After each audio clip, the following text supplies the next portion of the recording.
Hello. तो सबसे पहले तो मेरा प्यार भरा नमस्कार आप सभी को। आज से पहले मैंने कभी अपने चैनल पे वीडियो नहीं डाला है, लेकिन आज एक न्यूज़ पढ़ने के बाद मुझे ऐसा लगा कि मुझे ये वीडियो बनाना चाहिए, इसलिए मैं बना रही हूँ। हो सकता है ये किसी के लिए हेल्पफुल हो। ठीक है, तो मैं बात करना चाहूँगी। आज मैं ऐसे ही नेट सर्फ कर रही थी तो मैंने एक न्यूज़ देखी। कल नीट का एग्ज़ाम है, हम सभी को पता है। नीट 2020 है, जो कि कल होने वाला है 13 सितंबर को। और आज एक न्यूज़ में मेरे दिल को बहुत दुख पहुंचा दिया, जब मैंने देखा कि एक मदुरई की लड़की ने अपने आप सुसाइड कर लिया। एग्ज़ाम से डरकर उसने सुसाइड कर लिया। उसने सोचा कि वो इस एग्ज़ाम को फाइट नहीं कर सकेगी, वो एक मेडिकल सीट नहीं पा सकेगी और वो दुनिया को क्या मुंह दिखाएगी, इस वजह से वो सुसाइड कर लेती हैं। तो ज़रा सोचिए कि क्या वजह रही होगी कि उसका सुसाइड करना इतना इस हद तक हो गया कि उसने एग्ज़ाम देने का भी वेट नहीं किया। कहीं ना कहीं इन सारी चीज़ों की शुरुआत एक सोच से हो जाती है, एंड वो सोच होती है कि अपने आप को दूसरों से कम समझना। अपने आप में एक सोच आ जाना कि भाई हम तो नहीं कर सकते, कुछ भी हो जाए मेरे बस का तो नहीं है। और ये सोच पूरे साल नहीं आती है, एग्ज़ाम के पहले आती है। क्यों? क्योंकि हो सकता हो हमसे भी कुछ गलतियां, भाई इंसान है सब, तो गलतियां होती हैं। पूरे साल में हमसे भी कई सारी चीज़ें हुई होंगी, एंड वो सारी चीज़ें हमें एग्ज़ाम के पहले याद आती हैं। दूसरों के मार्क्स मॉक टेस्ट में, जो भी टेस्ट दिए जाते हैं कोचिंग्स में या आप ऑनलाइन देते हैं, उनमें मार्क्स आपके दोस्तों के ज़्यादा आ रहे हैं, आपके कम आ रहे हैं, ये रीज़न हो सकते हैं। और क्या रीज़न हो सकता है? फ्रस्ट्रेशन हो सकता है। कई सारे बच्चे 2-3 साल तक तैयारी करते हैं, जो कि मैंने भी की है। तो फ्रस्ट्रेशन नॉर्मल है, लेकिन फ्रस्ट्रेशन को एंग्जाइटी में कन्वर्ट ना करें प्लीज़। फ्रस्ट्रेशन आना एक नॉर्मल बात है, लेकिन एटलीस्ट एग्ज़ाम दें। जितनी तैयारी है आपकी उतने से एग्ज़ाम दें।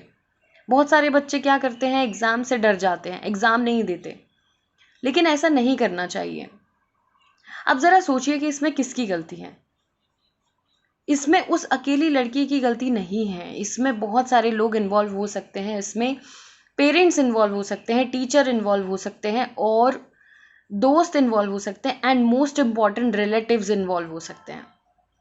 क्योंकि जब आप किसी भी एग्ज़ाम की तैयारी करते हैं, आप ड्रॉप लेते हैं, तो जिनको सबसे ज़्यादा चिंता होती है वो होते हैं रिलेटिव्स, है ना।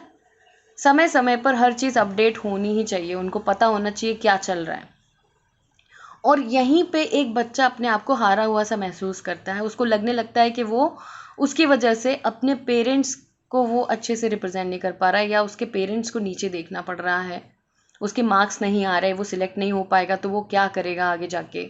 उसके पेरेंट्स भी ये बिलीव कर लेते हैं कि भाई अगर नीट में नहीं होगा तो कुछ नहीं हो सकता। पर क्या ऐसा है? इतने सारे लोग होते हैं, इतने सारे बच्चे देते हैं एग्ज़ाम, 15 लाख बच्चे एग्ज़ाम देते हैं, सीट्स कुछ ही होती हैं। तो एक बात तो फैक्ट है कि सबको तो डॉक्टर नहीं बन सकता, हर कोई तो डॉक्टर नहीं बन सकता, है ना। लेकिन अगर आप अपने आप का कॉन्फिडेंस ही खो देंगे, तो आप डॉक्टर तो क्या, आप आगे जाके कुछ नहीं बन पाएंगे। सबसे इंपॉर्टेंट चीज़ होती है कॉन्फिडेंस। अपने आप को कॉन्फिडेंस रखो, बिकॉज ये तुम्हारी लड़ाई है, किसी और की नहीं। ना मम्मी ना पापा, ठीक है, वो लोग जी लिए अपनी ज़िंदगी, रिलेटिव्स जी लिए अपनी ज़िंदगी। दोस्त ऐसे बनाओ जो आपकी हेल्प करें, जो आपको लो कॉन्फिडेंस फील कराते हैं, वो दोस्त नहीं होते।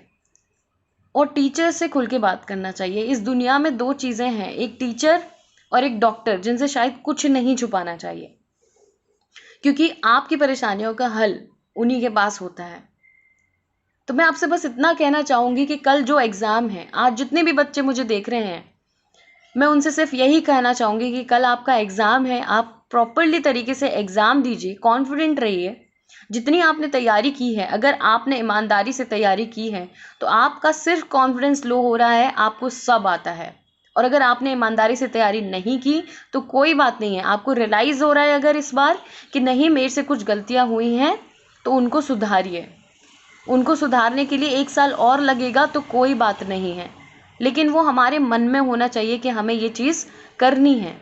और अगर कुछ ऐसे बच्चे जो नीट फाइट कर रहे हैं, उनके पेरेंट्स मुझे ये देख रहे हैं, तो मैं उनसे कहना चाहूँगी कि आप अपने बच्चों को कॉन्फिडेंस दीजिए।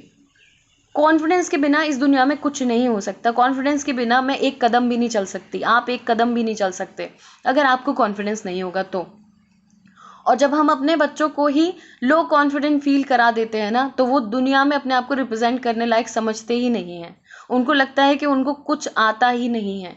तो पेरेंट्स का बहुत बड़ा रोल है, चाहे एक पेरेंट हो या दोनों पेरेंट हो, कोई एटलीस्ट एक तो सपोर्ट करे।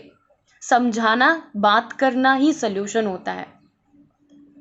अगर बड़े एल्डर सिस्टर, एल्डर भाई जो भी हैं वो सपोर्ट कर सकते हैं बच्चों को, स्टूडेंट्स को, फिर भी नहीं होता है तो टीचर से बात कीजिए, पूछिए टाइम टाइम पे। ऐसा नहीं कि एग्ज़ाम के पहले आपको टेंशन हो गई, एग्ज़ाम के एक हफ्ते पहले पेरेंट्स को इतनी ज़्यादा टेंशन हो गई, सबको इतनी ज़्यादा टेंशन हो जाती कि भाई एग्ज़ाम आने वाला है, लेकिन पूरी साल तक कोई नहीं पूछता कि ठीक है या नहीं, टेस्ट में मार्क्स कैसे आ रहे हैं या कुछ भी, कोई प्रॉब्लम तो नहीं हो रही mentally, emotionally.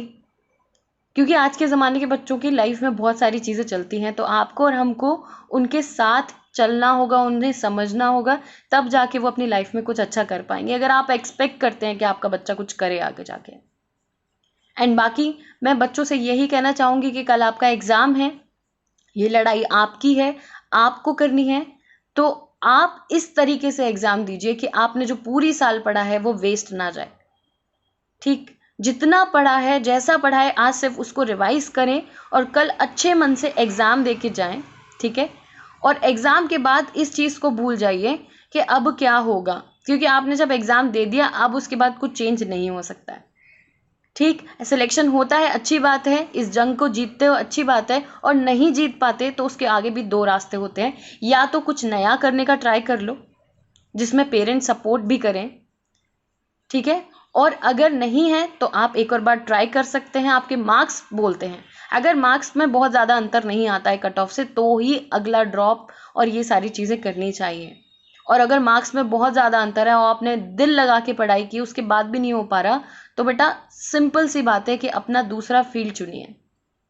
Okay, so this is me Ritu Bandil signing off to you. All the very best for the exam NEET 2020. May God bless you all. Thank you.